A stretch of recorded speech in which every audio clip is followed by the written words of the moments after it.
ठीक है. So I had described how you are going to navigate the documents or the materials that is being shared to you. Now we'll move to the next topic. uh, Whatever we had covered till yesterday, उसके आगे बढ़ेंगे. ठीक है. I had asked Durgesh so that I can have little clarity, but he is not ready to answer, so I'll move ahead with another topic. ठीक है.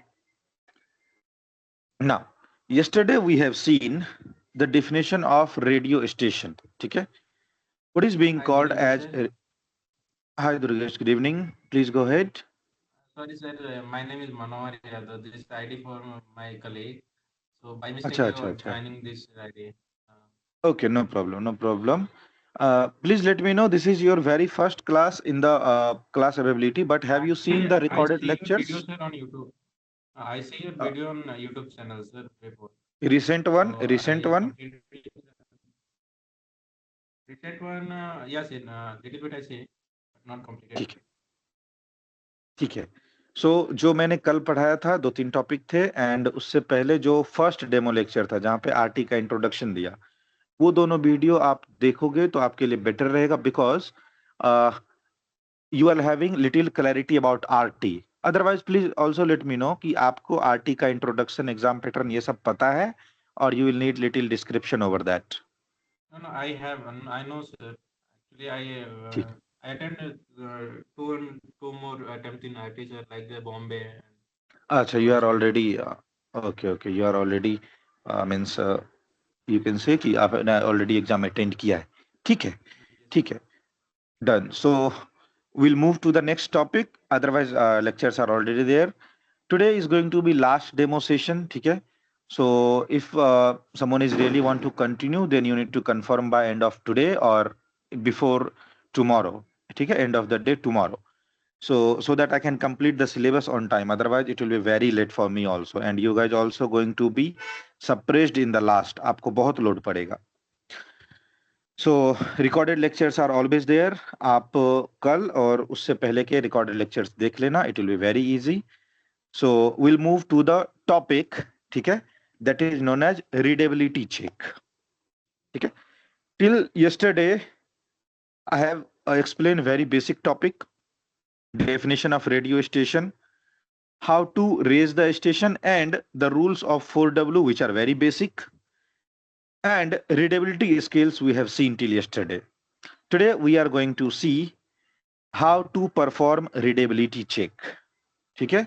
The very important topic, readability check. And this is not for all.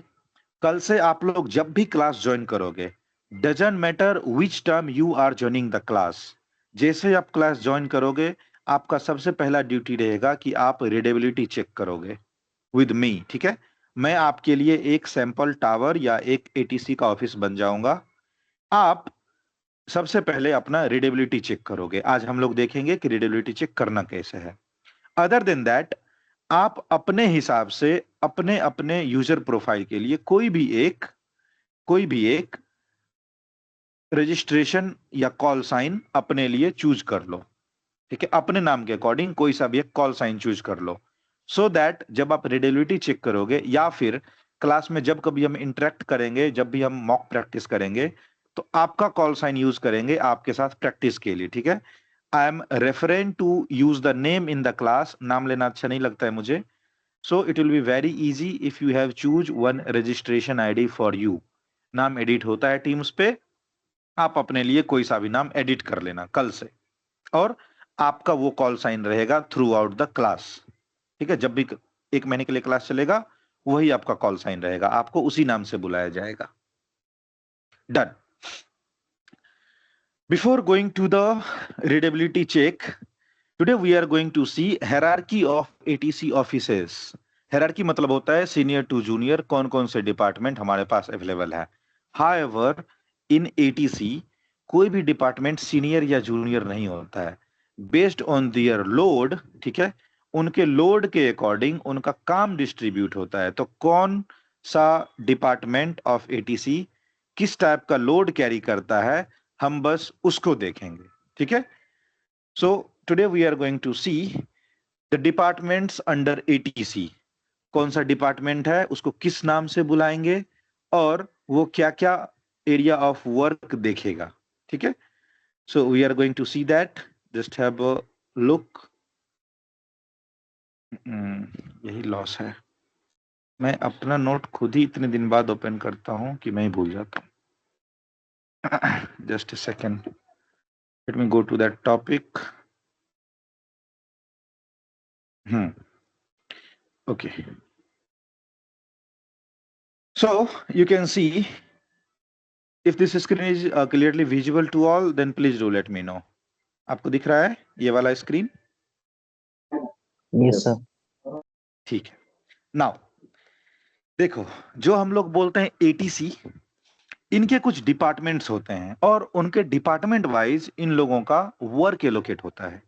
ठीक है, जो भी ATC का big boss है, ठीक है, ओवरऑल लाइक आपकी कंपनी में सीईओ या एमडी होता है ना, सिमिलरली जो बिग बॉस है कम्युनिकेशन के पॉइंट ऑफ व्यू से, वो कहलाता है रेडियो स्टेशन.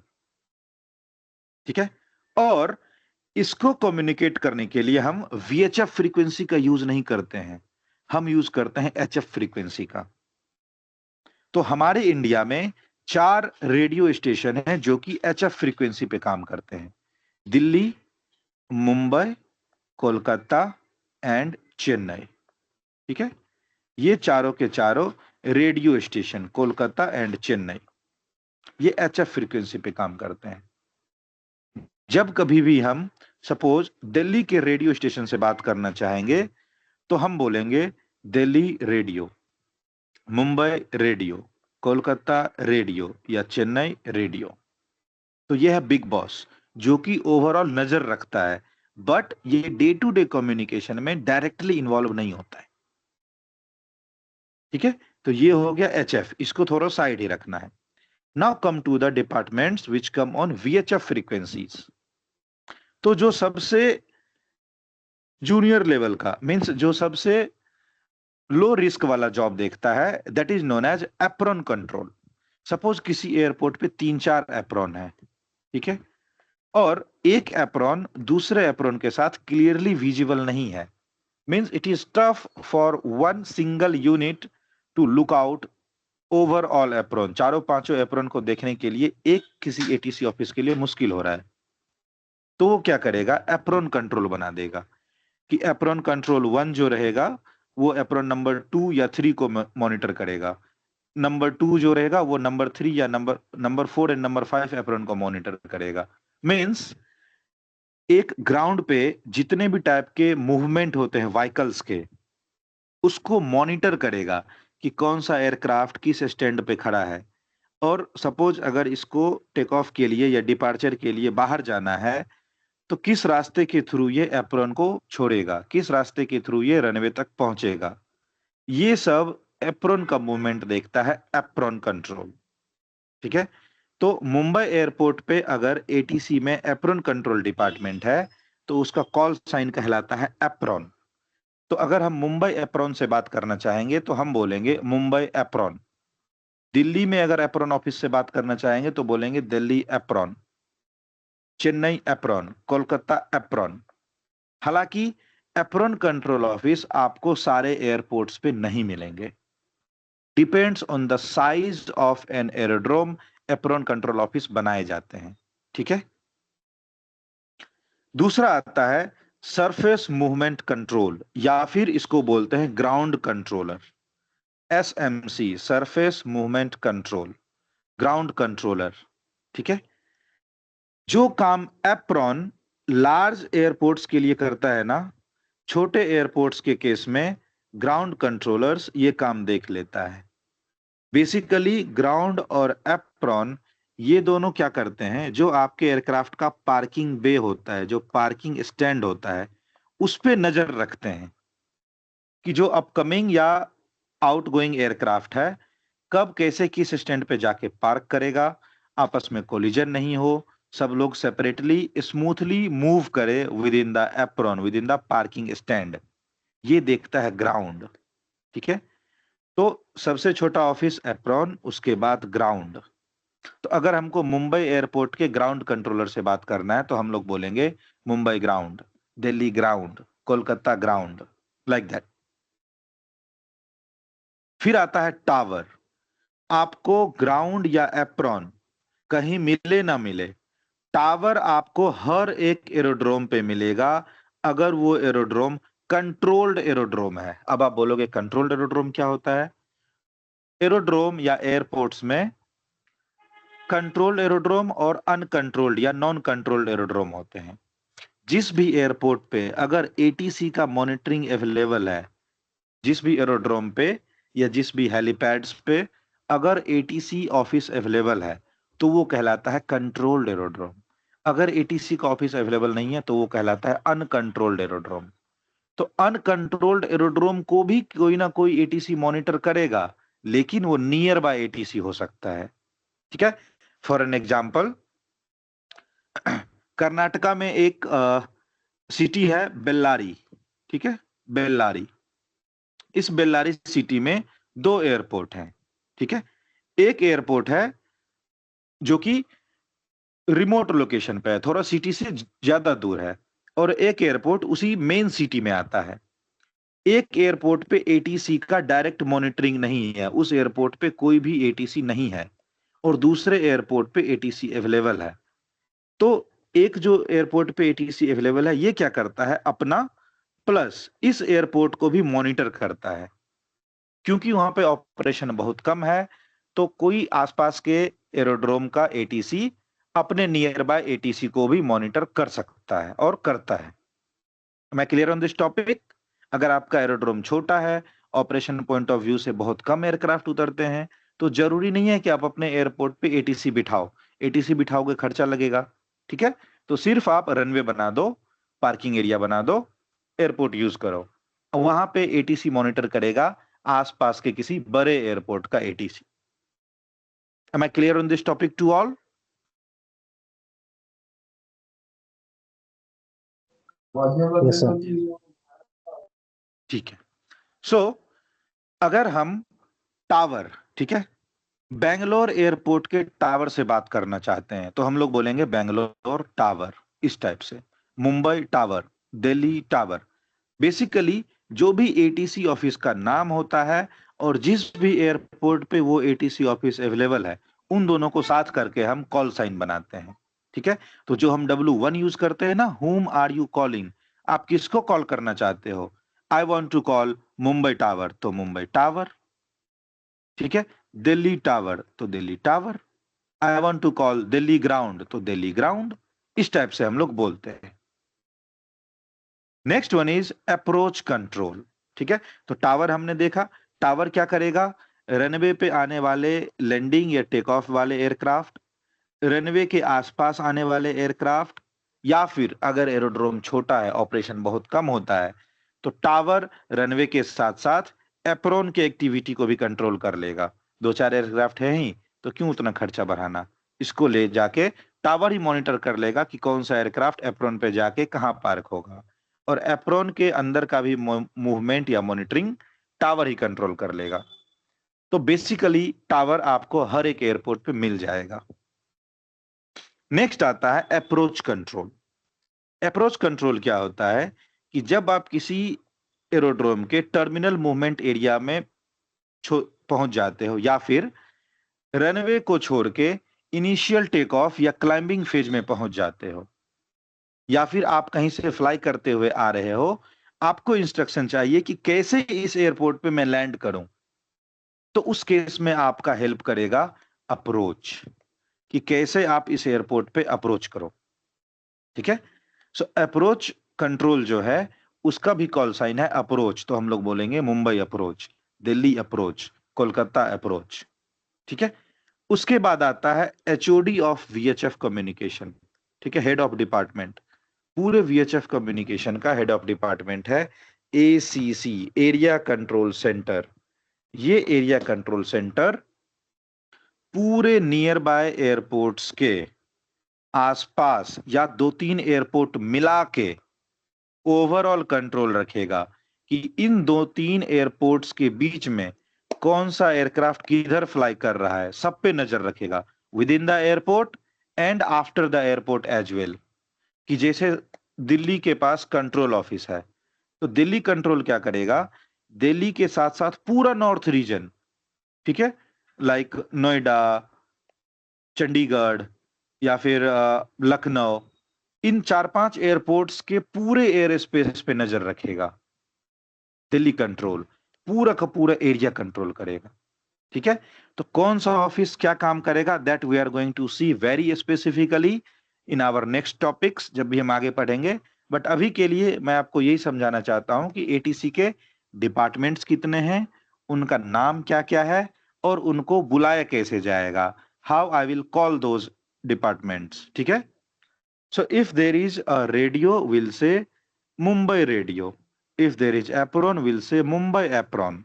एसएमसी और सरफेस मूवमेंट कंट्रोलर, लिखेंगे एसएमसी या ग्राउंड, लेकिन बोलना है हमेशा ग्राउंड, दिल्ली ग्राउंड, ठीक है। Tower, Delhi tower. अप्रोच तो मुंबई अप्रोच, कंट्रोल तो मुंबई कंट्रोल या Delhi control. So totally 5 ATC के डिपार्टमेंट हैं under VHF. Please confirm if this topic is clear to all. आप सबको समझ में आ गया ये वाला टॉपिक?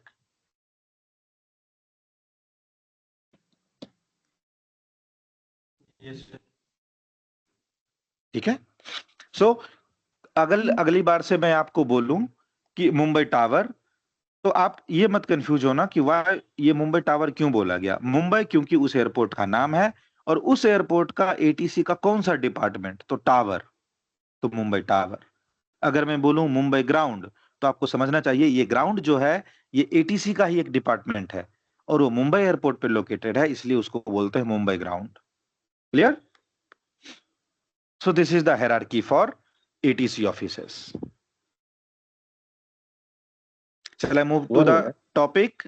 हाँ हाँ, How we will बोलो know बोलो। in this aircraft ground or apron is there at except tower? Very good, very good, very good. Not only tower, in aircraft you are having E charts, ठीक है। Aircraft में आपके ई charts होते हैं, and उसके अलावा Gipson manual रखे रहते हैं आपके इधर क्या कहते हैं, एयरपोर्ट्स के सॉरी एयरक्राफ्ट के ऑन बोर्ड डॉक्यूमेंट में, ठीक है। So confirm if this diagram is visible to all. आपको दिख रहा है ये वाला डायग्राम, स्क्रीन पे मैं शेयर कर रहा हूं। Yes. This is the charts for Ahmedabad airport. Here you can see on top of the chart क्या लिखा हुआ है कि अहमदाबाद एयरपोर्ट में 3 एटीसी ऑफिस अवेलेबल है। एक तो डेटिस हो गया जो कि आपका ऑटोमेटिक टर्मिनल इंफॉर्मेशन देगा, इससे आप बात नहीं कर सकते। दूसरा, अहमदाबाद टावर में ग्राउंड ऑफिस है, इंस अहमदाबाद एयरपोर्ट का ग्राउंड कंट्रोलर उसके टावर के अंदर ही बैठता है, लेकिन उसका फ्रीक्वेंसी है 118.1। और एक है अहमदाबाद में टावर 119.1। यानी अहमदाबाद एयरपोर्ट पे 2 टाइप के एटीसी डिपार्टमेंट अवेलेबल हैं, एक टावर एक ग्राउंड। क्लियर? Okay. तो ये आपको Yes. पता चलेगा, ठीक है। By the way in exam इस चार्ट का यूज नहीं करते हैं हम लोग, ठीक है। This is the real scenario charts aircraft के अंदर का, जो हम लोग एग्जाम में यूज करेंगे उसको आपको दिखाता हूं। एग्जाम में हम लोग यूज करने जा रहे हैं ये वाला चार्ट्स, जो कि अभी आपके स्क्रीन पे शेयर करता हूं, ठीक है। तो किसी भी एयरपोर्ट पे कितने सारे एटीसी के ऑफिस अवेलेबल हैं और कौन कौन से फ्रीक्वेंसी को यूज करके हम उनको कॉल करेंगे, ये सारे लिखे रहते हैं आपके चार्ट्स पे। तो रियल फील्ड सिनेरियो में वो होते हैं आपके टर्मिनल चार्ट्स, और एग्जाम के पॉइंट ऑफ व्यू से आपको दिया जाता है एक हाइपोथेटिकल चार्ट्स कि ये चार्ट्स सही नहीं है, लेकिन बस रेफरेंस के लिए आपको एग्जाम में यूज करना है। तो ये देखो, दिल्ली एयरपोर्ट पे कितने सारे ऑफिस अवेलेबल हैं, एसएमसी मतलब ग्राउंड, टीडब्ल्यूआर मतलब टावर, अप्रोच एंड कंट्रोल। तो दिल्ली के पास 4 एटीसी अवेलेबल हैं, और उनका फ्रीक्वेंसी उनके सामने लिखा हुआ है। Is this clear to all? Visible है सबको? Yes. दूसरा एग्जांपल देखो, ग्वालियर। ग्वालियर के पास सिर्फ टावर है, दूसरा ऑप्शन नहीं है। आगरा सिर्फ टावर है, ठीक है। सिमिलरली कानपुर, कानपुर के पास कुछ भी नहीं है, तो लखनऊ वाला उसका टेक केयर कर लेगा, ठीक है। Like that only. कानपुर एक सपोज अनकंट्रोल्ड एयरफील्ड है, तो लखनऊ उसको देख लेगा। हालांकि Kanpur is a controlled airfield, but hypothetical chart ये है। हाइपोथेटिकल मींस मन ग्रंथ, जरूरी नहीं है कि ये सही हो, लेकिन एग्जाम में आप इसको यूज करोगे, आप यूज करना सीखोगे कि चार्ट्स को यूज कैसे करते हैं। तो आपको बिल्कुल नहीं सोचना है कि कब कहां से डेटा मिलेगा, हर चीज मिलेगा आपको। क्लियर? Yes. ठीक है। So the next topic is readability check. How to perform readability check? Readability check कैसे करना है? As I said yesterday, whatever the calls we are going to make, everything we'll make through rules of 4W. ठीक है, चारों W का use करके हम लोग कॉल देंगे। So very first question is how to perform readability check. As you can see by this, ठीक है, suppose I want to perform communication check of my aircraft system, कि हमारा जो VHF कम्युनिकेशन सिस्टम है, हम लोग suppose pre flight कर रहे हैं या फिर किसी भी टाइप का मेंटेनेंस परफॉर्म करना चाहते हैं। So I just want to ensure कि हमारे एयरक्राफ्ट का VHF कम्युनिकेशन सिस्टम सही से काम कर रहा है कि नहीं। कैसे चेक करोगे? रिलेबिलिटी चेक करके। ठीक है, कि मैं कॉल दे रहा हूं सर, बताओ कि आप मेरे आवाज को अच्छे से सुन पा रहे हो कि नहीं। ठीक है, सीधी सी बात। सो suppose I want to perform readability check with Mumbai ground. So we'll call Mumbai ground and this is the call type. Mumbai ground, Victor Tango Alpha November Kilo on 123.5. 12345 54321. How do you read? The standard phrase for the readability check is how do you read. आप लोग daily basis के calls को कभी follow मत करना। ठीक है, आप लोग कभी मत बोलो how do you read me, how are you reading me. Generally आप लोग प्रैक्टिस में सुनते हो कि लोग बोल देते हैं how do you read me, नहीं बोलना है। ठीक है, स्टैंडर्ड बोलता है how do you read, simple present tense, nothing else. ठीक है, how are you reading me sir, how are you reading me madam, nothing, no sir no madam. ठीक है, neither me neither you, how do you read, यही 4 sentence standard है to perform the readability check. ठीक है, सो इस call में आप देखो, हमने पहले क्या बोला, मुंबई ग्राउंड। ये क्या है हमारा W1। W1 क्या कहता है, हुम आर यू कॉलिंग, किसको कॉल कर रहे हो आप? मैं कॉल कर रहा हूं मुंबई ग्राउंड को। Then it is W2, who are you, आप कौन हो? I am Victor Tengo alpha number kilo. ठीक है, आई एम नहीं बोलना, ये मैं आपको एक्सप्लेन करने के लिए समझा रहा हूं। ठीक है, so I am Victor Tengo alpha number Kilo. फिर हमने देखा W4 मतलब होता है which frequency you are using. कल हम लोग इसी पे डिस्कस कर रहे थे। So I am using frequency 123.5, जो कि मुंबई ग्राउंड का फ्रीक्वेंसी है। Then 12345 54321, this is just a random number. आप चाहो तो इसको यूज करो, नहीं चाहो तो यूज मत करो, कोई बात नहीं। बट उसके बाद आपके कॉल का पर्पस क्या है? मेरे कॉल का पर्पस है रीडेबिलिटी चेक। तो कैसे करोगे? पूछ के कि हाउ डू यू रीड। ठीक है, हाउ डू यू रीड। तो ये हो गया क्वेश्चन कि आपने टावर से पूछा कि आप मुझे कैसे सुन पा रहे हो। ठीक है, अब जैसा कल मैंने आपको बताया था कि W4 को W3 से पहले यूज कर लेते हैं। क्यों? For the suitability of answer and a better formatting, हमारे आंसर का फॉर्मेट अच्छा हो और हमें बोलने में आसानी हो, इसीलिए हम W4 को W3 से पहले यूज कर लेते हैं। अब आप बोलोगे सर ऐसा क्यों करते हो? नहीं, मेरे को W4 लास्ट में बोलना ही कंफर्टेबल है, मुझे नहीं चाहिए कि W4 को W3 से पहले बोलूं। तो देखो, सपोज आपने डिसाइड किया कि दिल्ली एयरपोर्ट के किसी भी डिपार्टमेंट से बात करनी है, तो जब आपके सामने चार्ट है, sorry for the background noise, I will just reduce with in A second.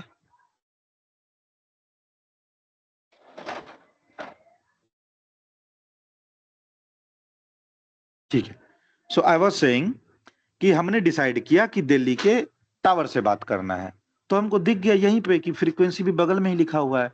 तो क्यों ना हम छोटी छोटी चीजों को पहले एक साथ अपने आंसर में बोल के हट जाएं और लास्ट में बैठ के अपना मुद्दा डिस्कस करते रहें कि हाँ सर हमको ये काम करना है, बताइए कैसे करूं। ठीक है, सो W4 का यूज कर लिया जाता है W3 से पहले for the better formatting. So this is the standard of readability check. आप लोग चाहो तो नोट कर लो। Mumbai ground Victor tango alpha number Kilo on 123.5 how do you read, कैसे मुझे सुन रहे हो, ठीक है। अब आप बोलोगे सर 1 2 3 4 5 5 4 3 2 1 इस सब का यूज ही क्यों किया, जब ये जरूरी नहीं है तो क्यों यूज किया। सपोज हम लोग फ्रेंड्स में ऐसा कई बार करते हैं, लाइक आपके फ्रेंड ने थोड़ा सा शो ऑफ करना चाहा कि भाई मैं यूरोप घूम के आया हूं, मैं फ्रांस घूम के आया हूं, तो आप बोलोगे ना अच्छा सही में घूम के आए हो क्या, चलो एफिल टावर के सामने अपना फोटो दिखाओ। या बोलोगे, कोई बोलेगा कि मैं मुंबई में जुहू बीच घूम के आया हूं, तो आप बोलोगे अच्छा सही बात है क्या, चलो तो मुझे ताज होटल के सामने अपना फोटो दिखाओ, लाइक दैट। तो आप ये क्या करते हो, क्रॉस चेक करते हो कि अगर कोई स्टेशन बोले कि मैं आपको अच्छे से सुन पा रहा हूं, तो मैं एक नंबर बता रहा हूं 1 2 3 4 5 5 4 3 2 1, इसका रीडबैक दो तो जरा, जरा ये बोल के बताओ तो कि मैंने जो 1 2 3 4 5 बोला, क्या आप भी मुझे 1 2 3 4 5 सुन रहे हो या आपको कुछ अलग सुनाई दिया। या फिर जनरली सपोज आपके घर के आसपास कोई फंक्शन हो और वहां पे जो ऑडियो सिस्टम होता है, तो स्पीकर वाला चेक करता है ना स्टार्टिंग में, hello mic testing 1 2 3 4 5 mic testing ऐसा करके बोलता है ना। तो वो जो 1 2 3 4 5 बोलता है वो सामने किसी को रिस्पॉन्स के लिए बोलता है कि मैं 1 2 3 4 5 बोल रहा हूं, तुम बताओ कि 1 2 3 4 5 सुन पा रहे हो कि नहीं। तो वो बोलता है कि हाँ 1 2 3 4 5 भी सुना, तो बोलता है माइक टेस्टिंग सक्सेसफुल हो गया। तब वो गाना गाना शुरू करेगा या नाटक करना शुरू करेगा, जो भी उसका एंकरिंग करना शुरू करेगा। सो this is just a random number, आप चाहो तो यूज करो, नहीं चाहो तो यूज मत करो। नाउ जब आपने रीडेबिलिटी चेक किया तो एटीसी भी तो रिस्पॉन्स देगा, ठीक है। तो एटीसी कैसे रिस्पॉन्स देगा, एटीसी आपको कॉल करेगा, सो एटीसी भी फॉलो करेगा rules of 4W। Whom are they calling, they are calling us Victor tango alpha number kilo, तो बोलेगा Victor tango alpha number kilo Mumbai ground. W1 हो गए हम लोग, W2 हो गया वो खुद, फिर वो रिप्लाई देगा रीड यू 5, मैं आपको परफेक्टली सुन रहा हूं, कोई दिक्कत नहीं है आपके कम्युनिकेशन में, ठीक है। यहां पे वो आइदर बोल सकता है रीड यू 5 या फिर यहां पे वो बोल सकता है रीडिंग यू 5, ठीक है। दो टाइप के मैसेज यहां पे एक्सेप्टेबल है, बट इधर नहीं, हाउ डू यू रीड वाले में नहीं, यहां पे only how do you read. Readability check में आप चाहो तो बोलो रीडिंग यू 5 या बोलो रीड यू 5, दोनों चलेगा। तो ये हो गया आपका क्वेश्चन और ये हो गया आपका response. I am going to write one more format for readability check, please follow, ठीक है। सो रीडेबिलिटी चेक का कॉल कैसे जाएगा, suppose I want to contact Kolkata ground, तो हम लोग बोलेंगे कोलकाता, ठीक है, Kolkata ground Victor tango alpha November kilo on 118.9, ठीक है, हाउ डू यू रीड। ये हो गया आपका question for readability check, clear. आप चाहो तो यहां पे बोलो 1 2 3 4 5, नहीं चाहो तो मत बोलो, कोई दिक्कत नहीं, ये भी ठीक बोलना है। है क्या frequency on 118.9? Yes yes, exam के पॉइंट ऑफ व्यू से फ्रीक्वेंसी बोलना जरूरी है, रियल लाइफ में ये नहीं बोला जाता है, हाँ बट वही ना, हम एग्जाम लोग में एचएल में इसको जितना कॉल दिए हैं नहीं बोलते, उसमें तो कुछ बिल्कुल। नहीं बोलते। Yes, same thing I told yesterday, exam में ये बोलना जरूरी होता है, रियल लाइफ में नॉट रिक्वायर्ड, ठीक है। नाउ हम लोग आएंगे कब कब इसको बाईपास करना है, कब इसको बोलने की जरूरत नहीं पड़ेगी, हम लोग सब देखेंगे। बट अभी के लिए आप ये सीखो कि फ्रीक्वेंसी बोलना जरूरी है, ठीक है। इसके रेस्पॉन्स में एटीसी क्या बोलेगा, Victor tango alpha November kilo Kolkata ground, ठीक है, कोलकाता ग्राउंड रीडिंग यू 5 या रीड यू 5, जो भी बोलना है वो बोलेगा, ठीक है, रीड यू 5 या रीडिंग यू 5। तो ये एक स्टैंडर्ड फॉर्मेट है फॉर रीडेबिलिटी चेक, ठीक है। तो आप लोग अपने नोटबुक में नोट कर लेना, कल से जब आप रीडेबिलिटी चेक का कॉल दोगे तो उसका फॉर्मेट यही होना चाहिए। मैं क्लियर टू ऑल, समझ में आया ये वाला सब कुछ सबको, how to Yes. Perform readability check.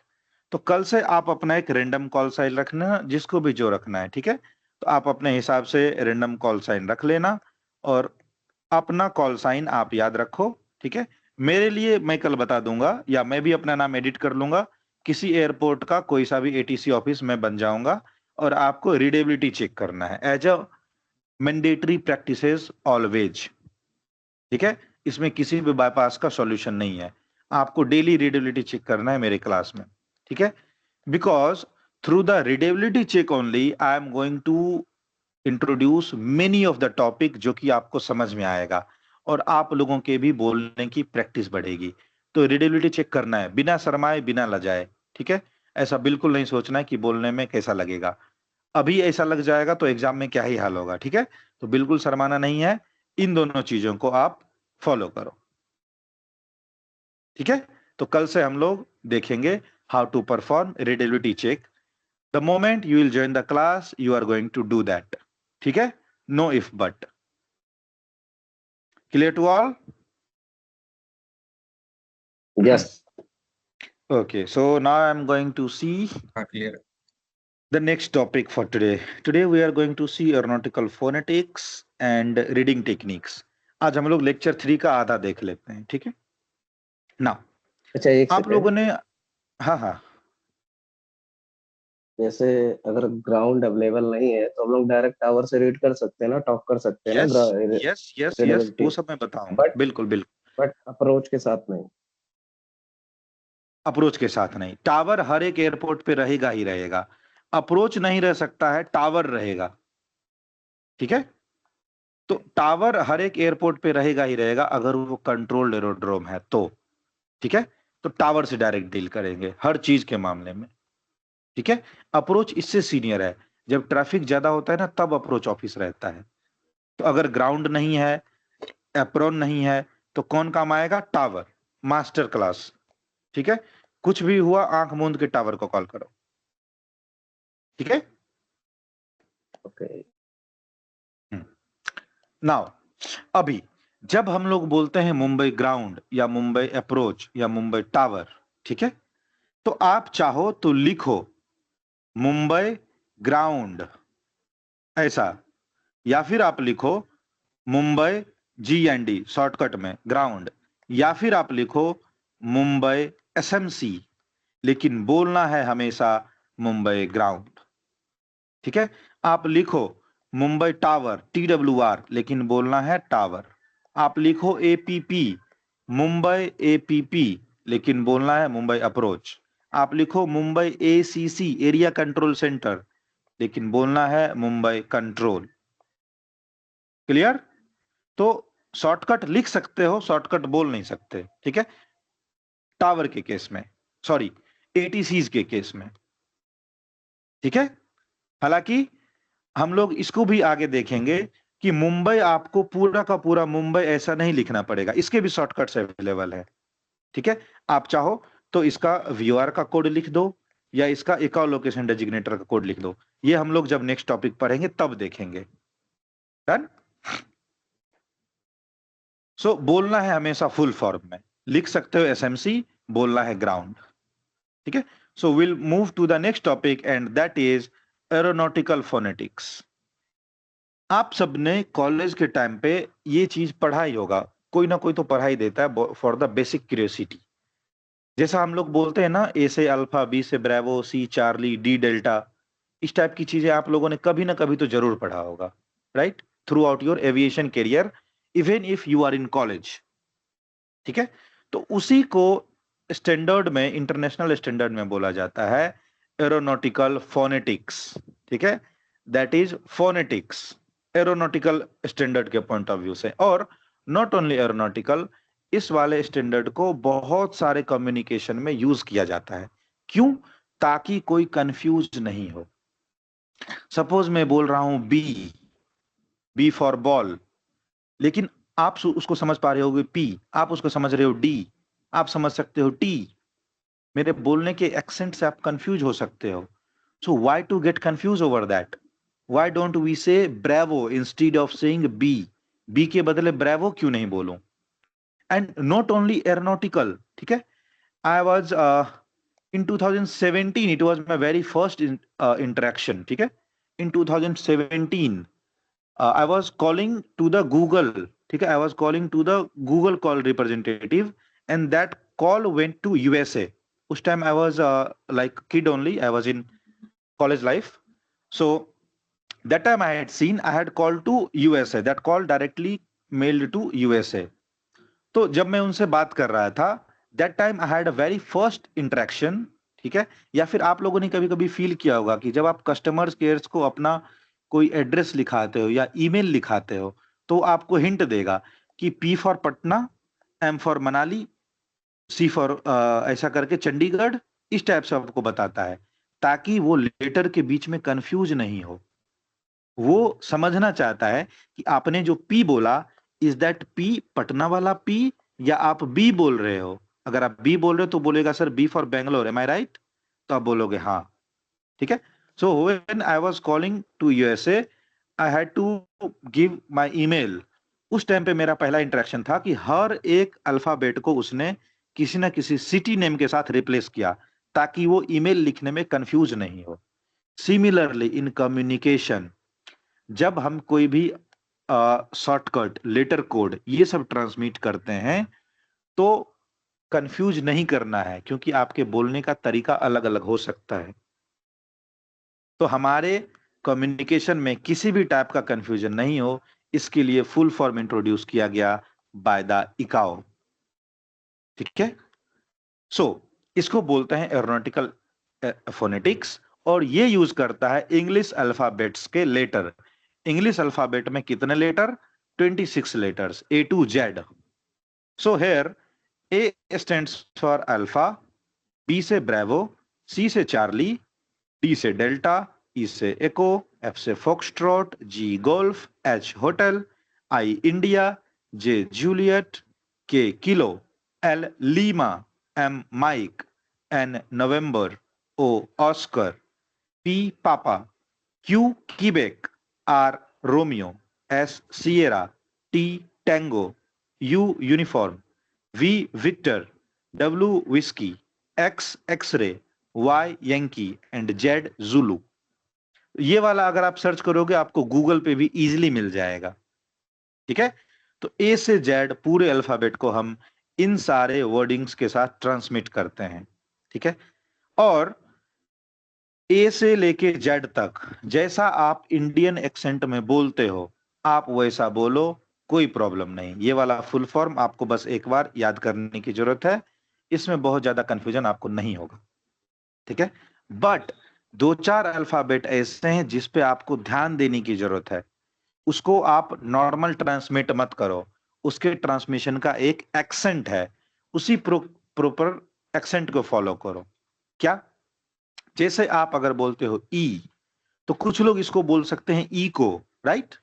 हम यूपी बिहार के लोग, नॉर्थ इंडियन, ये इसको बोल सकते हैं इको, लेकिन इसको ई को नहीं बोलना है, इसको बोलना है एको। क्या बोलना है? एको। तो इस टाइप के अगर जो जो इंपॉर्टेंट है मैं उनको हाईलाइट करता हूं, आप बोलने का तरीका सीखो। कंफ्यूजन है तो मेरे से एक बार और पूछ लेना। ई एको, एको, ठीक है, एको। उसके बाद आता है जे, इसको जूलियट नहीं पढ़ना है, जूलियट नहीं, जूलियट, ठीक है, जूलियट, जू नहीं, ज्यू, ठीक है, न्यू वाला ज्यू।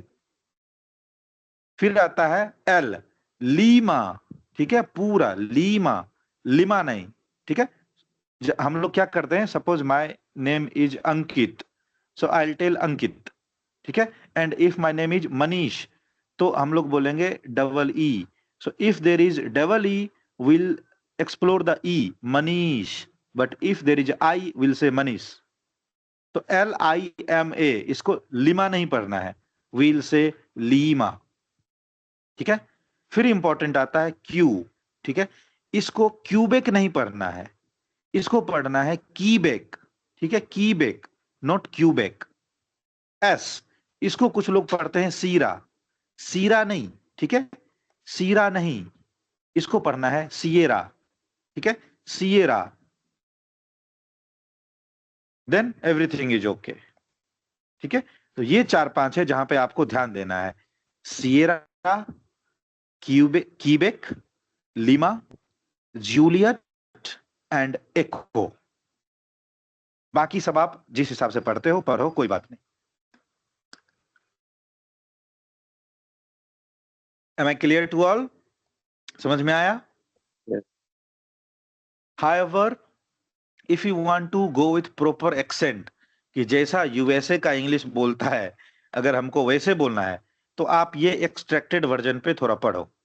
जिस भी वर्ड के नीचे अंडरलाइंड है उसको थोड़ा सा होल्ड करके बोलो तो आपका सही निकलेगा। अल्फा, डेल्टा, एको, फॉक्सट्रॉट, होटल, ठीक है, इंडिया, किलो।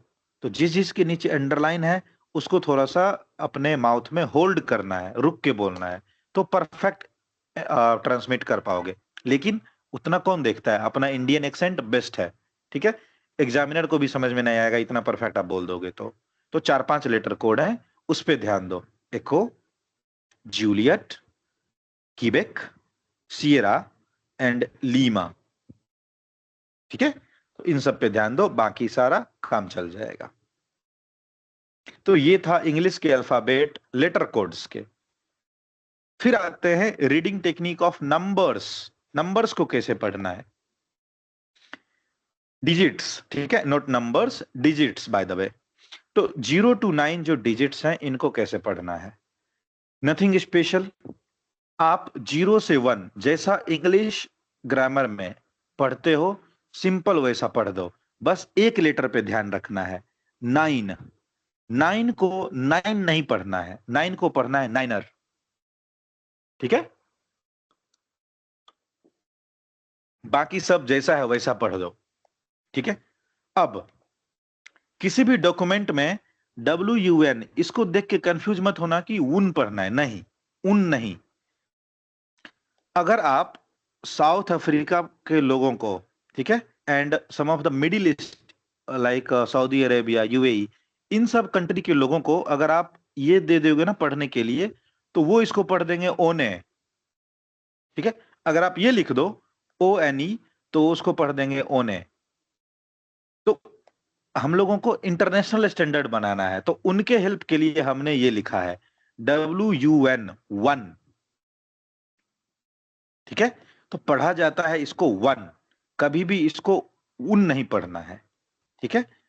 0, 1, 2, 3, 4, 5, 6, 7, 8, नाइनर, सिंपल। 9 को नाइनर पढ़ो, बाकी सब एज इट इज। हालांकि if you want to be more accurate,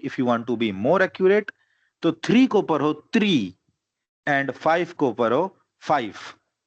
FIVE होता है 5 का इंग्लिश, लेकिन उसको पढ़ना है 5 अगर आप बहुत ज्यादा एक्यूरेट होना चाहते हो तो। और इसको पढ़ना है 3।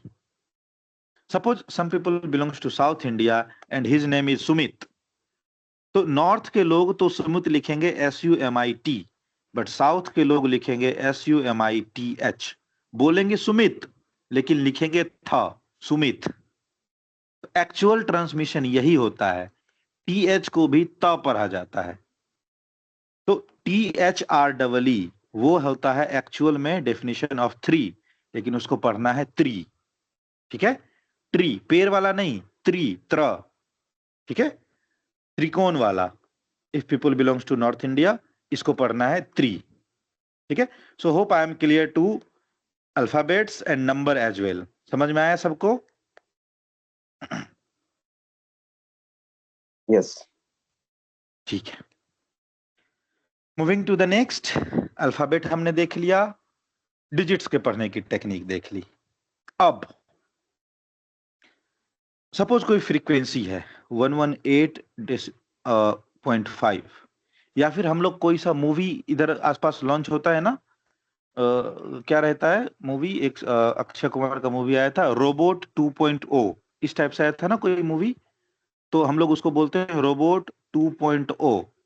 या फिर सपोज आपको एग्जाम में नंबर आया तो आप बोलते हो 89.5%।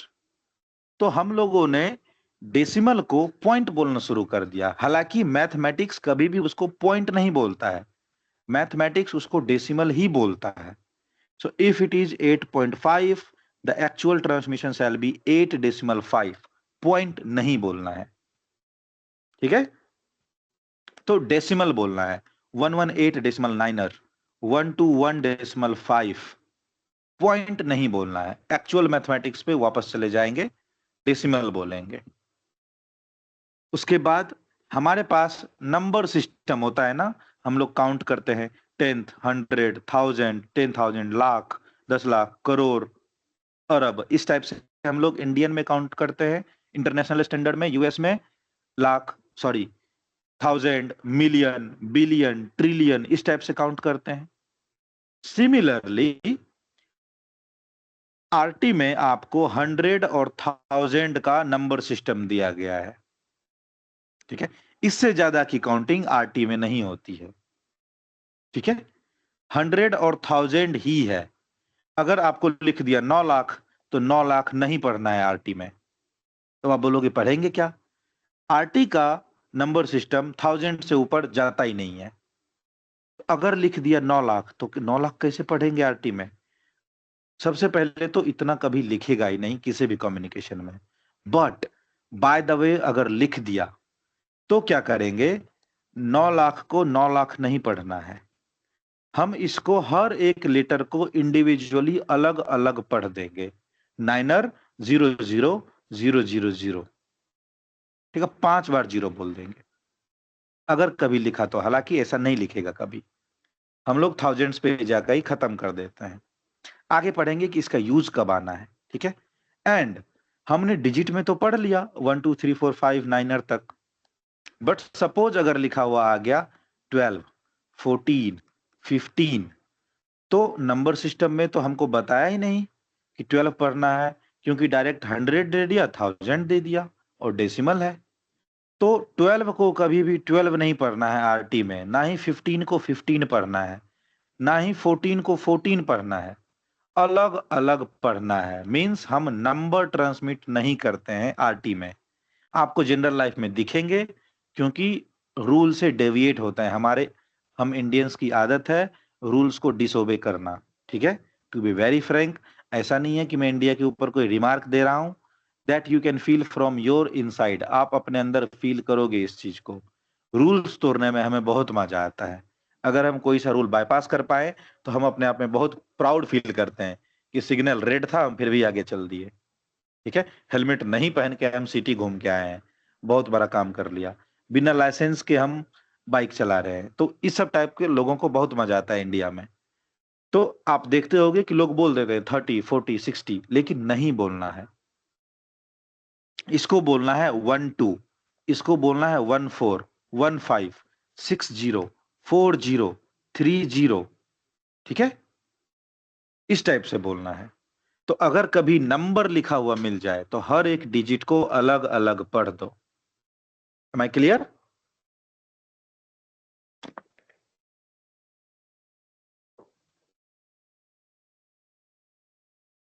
जीरो नहीं है क्या? M I clear? 0 है, 0 पढ़ना है। और ये नॉट 6 कहाँ 0, बोलते हैं? 6 6 0 4 6 0 5 60 नॉट्स। अच्छा अच्छा, वही मैं बोल रहा हूं ना। सी, सपोज आपका एयर स्पीड है, तो आप बोल देते हो 60 नॉट्स। नहीं बोलना है, बोलना है 60 नॉट्स, इस टाइप से, ठीक है? 40 नॉट्स। क्लियर? और नहीं नहीं, उसको नहीं बोल रहा हूँ। यस। जैसे अगर 605 है, उसको बोलते हैं 605 ऐसा कुछ। हाँ, 6 नॉट भी नहीं बोलना है, ठीक है? 0 को कुछ लोग ना नोट बोलना शुरू किए। नोट, नोट मतलब होता है ना नहीं, तो नोट बोलना शुरू किए। साउथ इंडिया का इंग्लिश लैंग्वेज है ये, ठीक है? साउथ इंडिया का, वो 0 को ऐसा नोट हाँ बोलते हैं, ठीक है? तो आपको नोट नहीं, 105, 110 ऐसा करके, 105 ऐसा करके वो लोग बोलते हैं। ये स्पेशली साउथ इंडिया का ज्यादा प्रचलित लैंग्वेज है, नहीं बोलना है, ठीक है? 105, 110, 605, ठीक है? नोट कोई ऑफिशियल लैंग्वेज नहीं है आरटी के अंदर। क्लियर? चलो, तो ये तो हमने देखा अभी थ्योरी। अब कुछ एग्जांपल्स देखते हैं कि पढ़ना कैसे कैसे है, कब किसका कैसे यूज करेंगे। ठीक है, कब हम थाउजेंड्स का यूज करेंगे, कब हम हंड्रेड्स का यूज करेंगे, कब हम डेसिमल का यूज करेंगे, और कब पूरा नंबर सिस्टम्स का हम लोग यूज करेंगे। तो we are going to see some of the reading techniques of number and alphabets sorry. Suppose आपने किसी एयरक्राफ्ट पे लिखा हुआ देखा होगा VTRES या VTVRL या फिर VTMAY, इस टाइप से आप कुछ कॉल साइन देखते हो। कॉल साइन का मतलब क्या होता है, कौन से साइन के थ्रू हम आपको कॉल करें। कॉल मतलब होता है हमेशा बुलाना। तो आपको किस नाम से बुलाऊं, आपका कॉल साइन क्या है? तो मेरा कॉल साइन है मेरा रजिस्ट्रेशन नंबर VTVRL। तो इसको VTVRL नहीं बोलना है, बोलना क्या है, Victor tango Victor Romeo Lima, Victor tango Romeo echo Sierra, Victor tango mike alpha Yankee.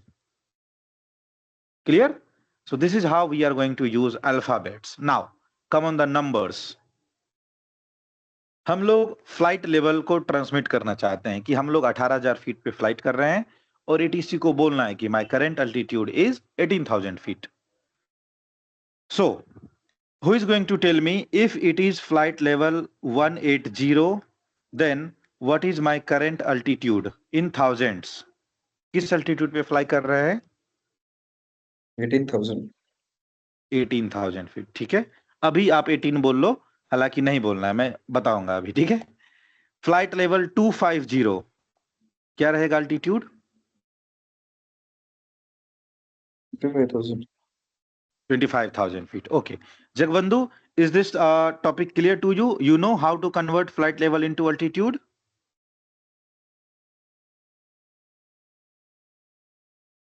Do you know this?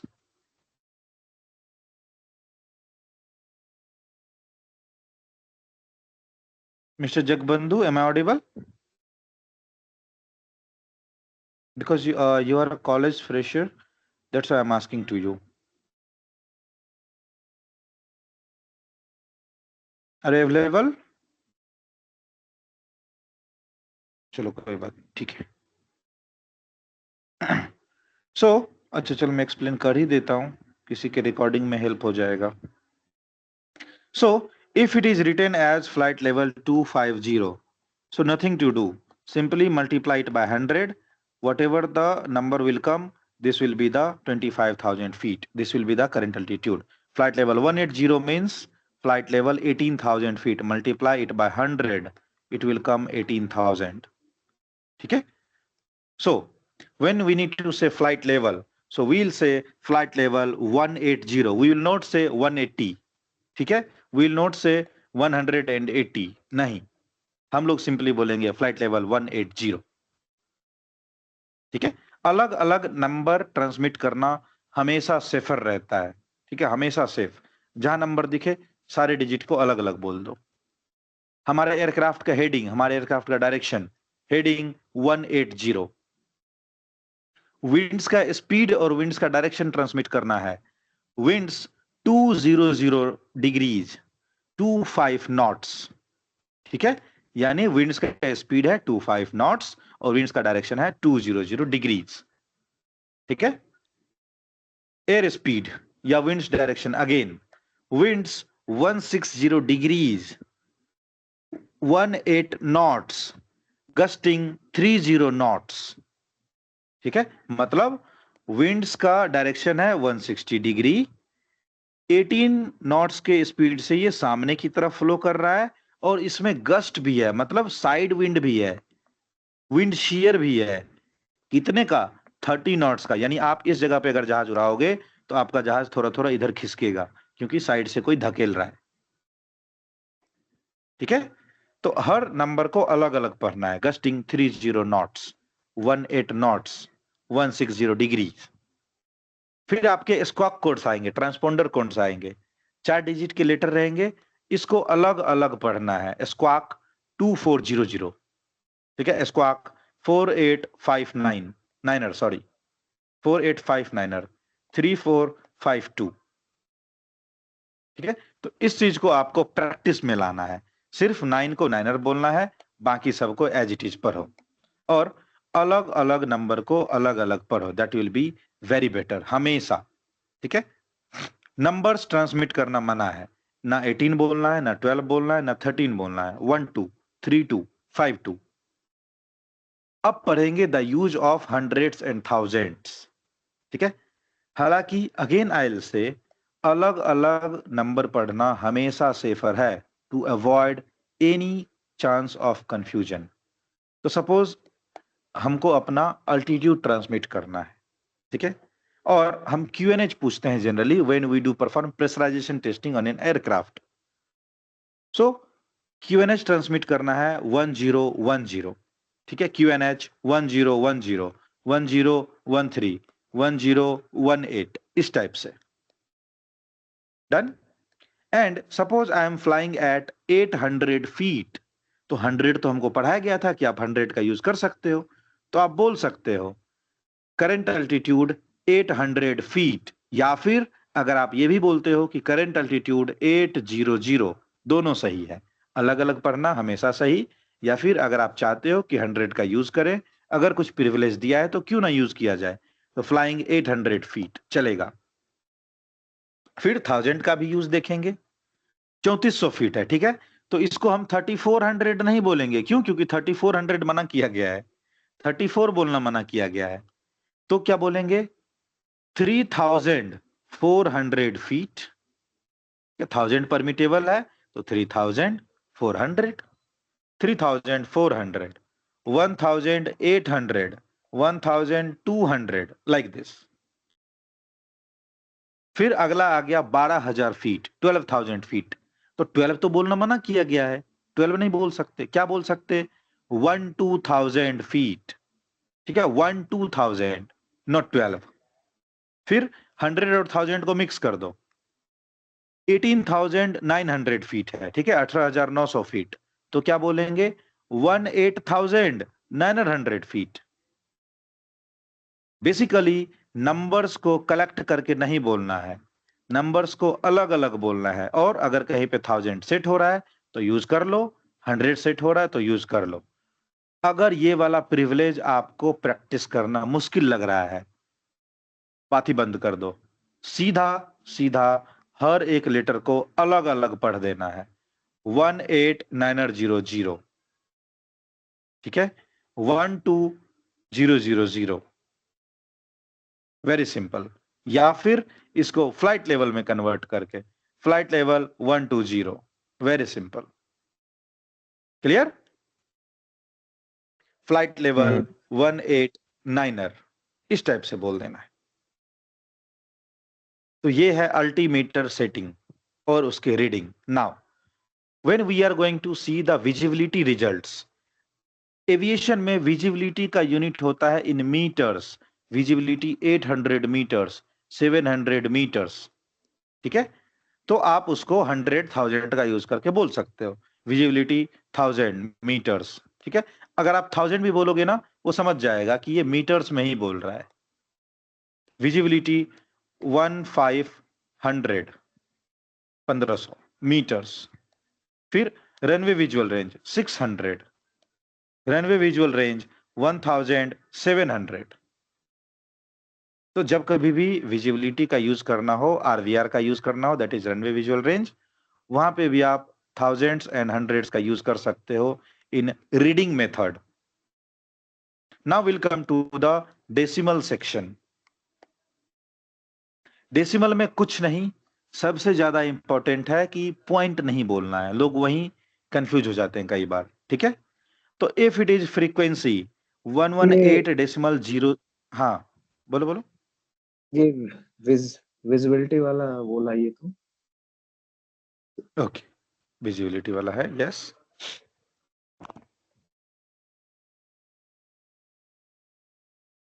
आपके स्लाइड पे नहीं। हाँ अभी आया।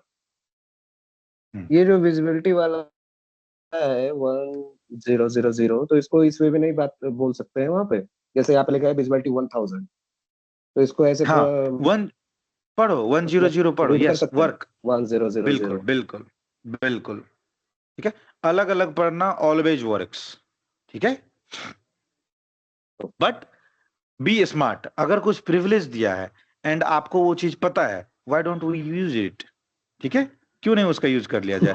सपोज ठीक है, सपोज हम हाथ से खाना खाते हैं, ओके, बट हमको खिचड़ी खानी है या खीर खाना है, तो स्पून है ना, उसका क्यों नहीं यूज कर ले, हाथ से भी खा सकते हैं, बट है तो यूज कर लेते हैं, लाइक दैट ओनली। प्रिविलेज दिया है तो यूज कर लेते हैं, ठीक है। नहीं तो रॉ फॉर्मेट में बोलो, अलग अलग बोलो, ऑलवेज वर्क्स, हमेशा काम करेगा।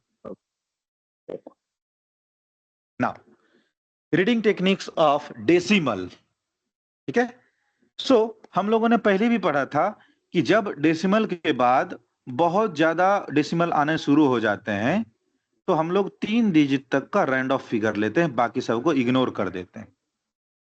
सिमिलरली इन कम्युनिकेशन 3 डिजिट तक को काउंट करेंगे, बाकी सबको इग्नोर कर देंगे, और किसी भी पॉइंट के लास्ट डेसिमल के बाद अगर 0 है तो उसका कोई वैल्यू नहीं है, ठीक है। अगर डेसिमल के बाद 0 पड़ता है तो उसका वैल्यू नहीं होता है, ठीक है।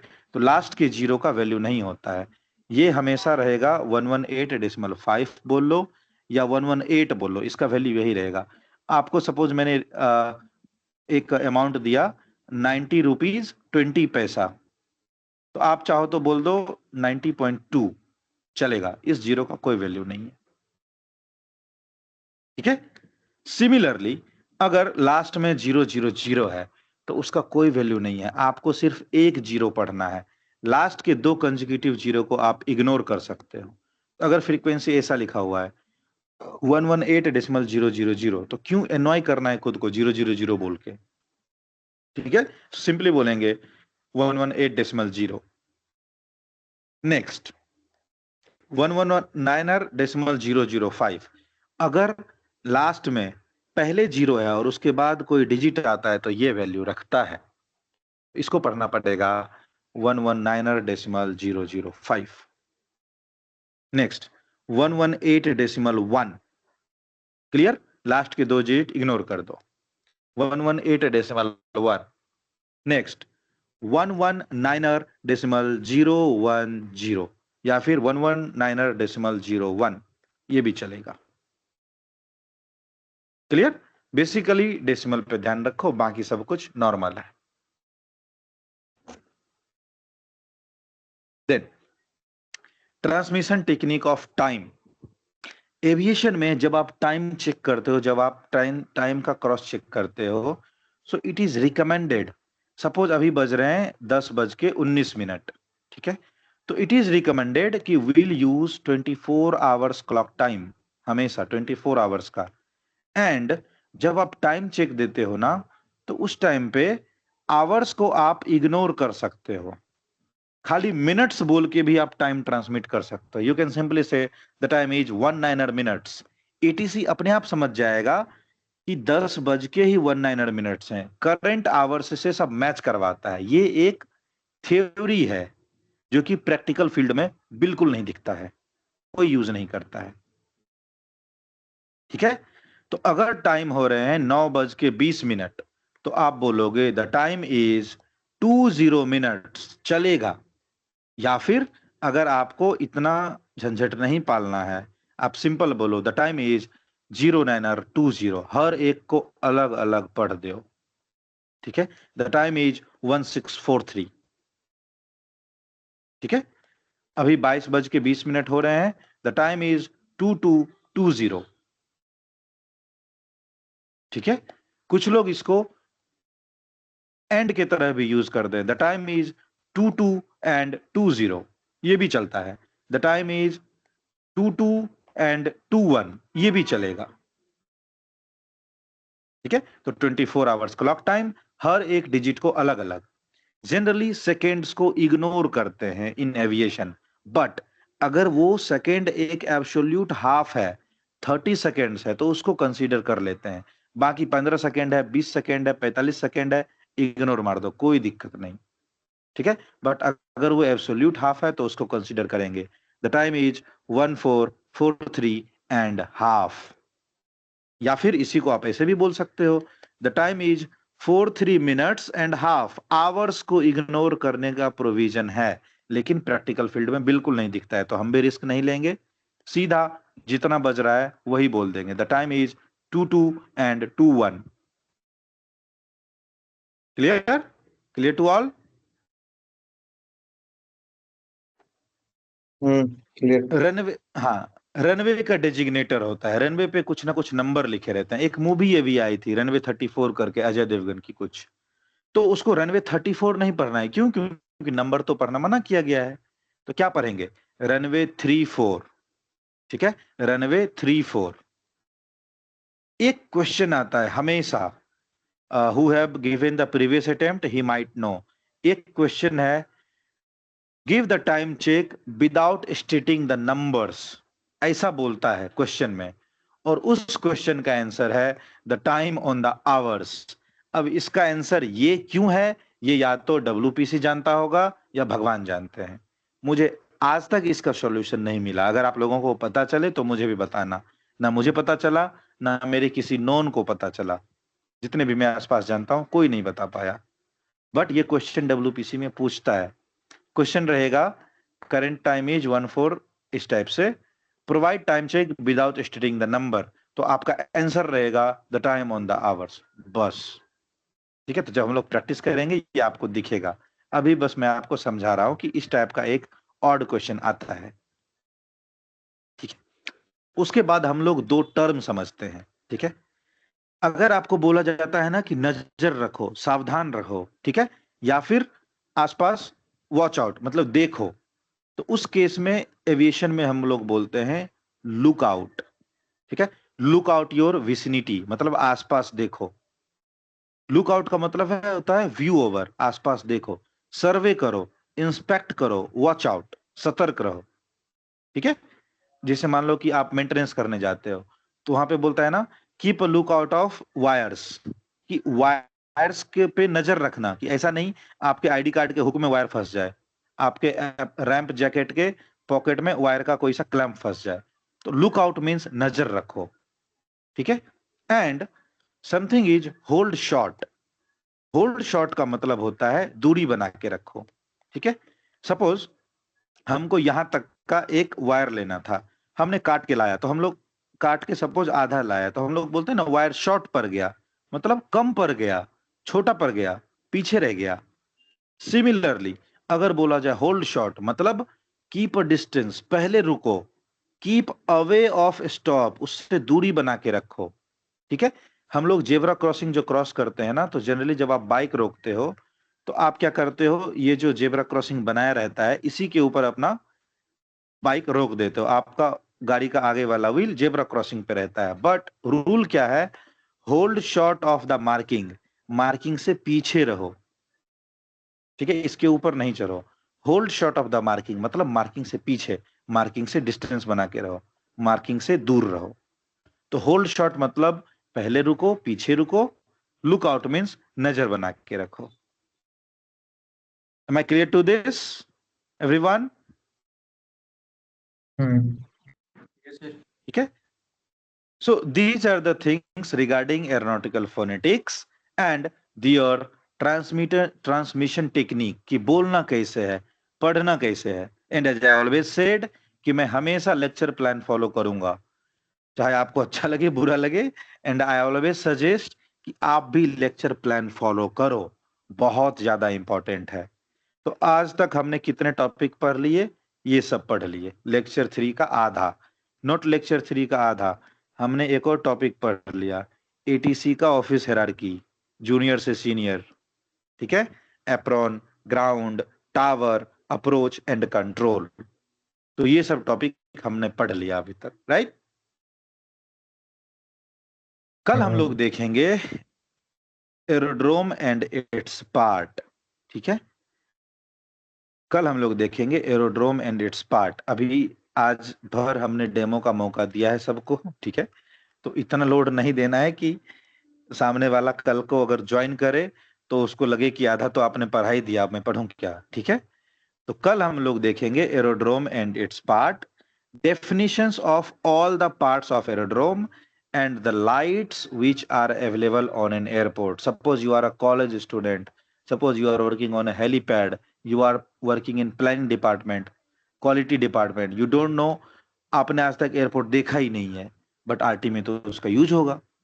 तो आपको मैं पढ़ाऊंगा कल एयरपोर्ट्स के सारे पार्ट्स, उसके डेफिनेशंस इंपॉर्टेंट है, पार्ट 2 में पूछे जा सकते हैं। नॉट ओनली पार्ट 2, पार्ट 1 का क्वेश्चन नंबर 5 में भी डेफिनेशन पूछ देता है। ठीक है, तो कल हम लोग देखेंगे एरोड्रोम के सारे पार्ट्स, उनके डेफिनेशंस और उनके lights.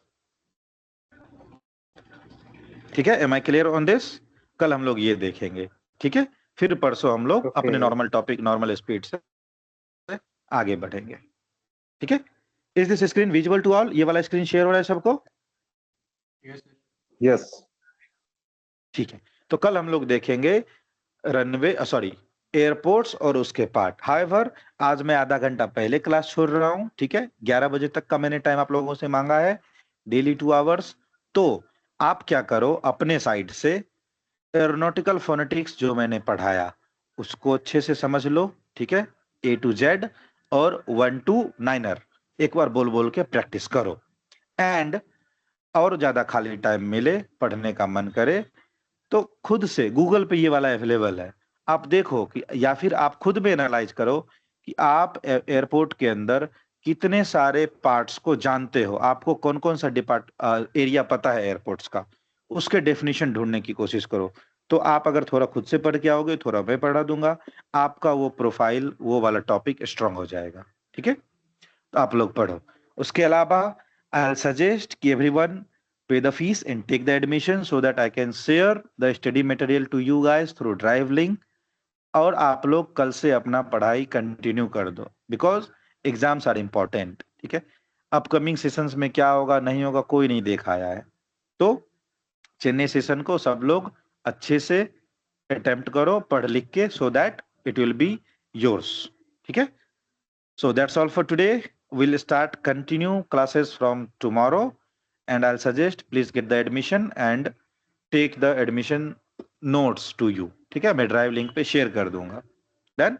Fees is 4500 as I am saying from very beginning. ठीक है, 4500 फीस है, आप वन टाइम पे करो। एंड उसके बाद आपको जितने अटेम्प्ट भी लगेंगे आरटी एग्जाम पास करने के लिए, all will come to you in a free. ठीक है, तो ऐसा भी नहीं सोचना है कि 10 साल तक आरटी पढ़ते ही रह जाना है 4500 रुपए में, नहीं। 2 से 3 अटेम्प्ट मैक्सिमम। ठीक है, 2 से 3 अटेम्प्ट मैक्सिमम आपको लगने चाहिए, आप आरटी पास कर लो। ठीक है, फीस डजंट मैटर, फोकस करो ऑन पढ़ाई एंड रिजल्ट्स। ठीक है, सो that's all about the classes and all. tomorrow onwards we'll start continue and we'll start on fast track mode। Recorded sessions are always there. अगर आप shift में काम करते हो, क्लास छूटता है, पढ़ो, रिकॉर्डेड लेक्चर्स देखो, अगले दिन क्लास ज्वाइन करो, डाउट आया उसको क्लियर कर लो। Done. So that's all for today, will continue from tomorrow. ठीक है, चलो, good night for today, will see you same time 9 o'clock tomorrow. Bye bye. Okay।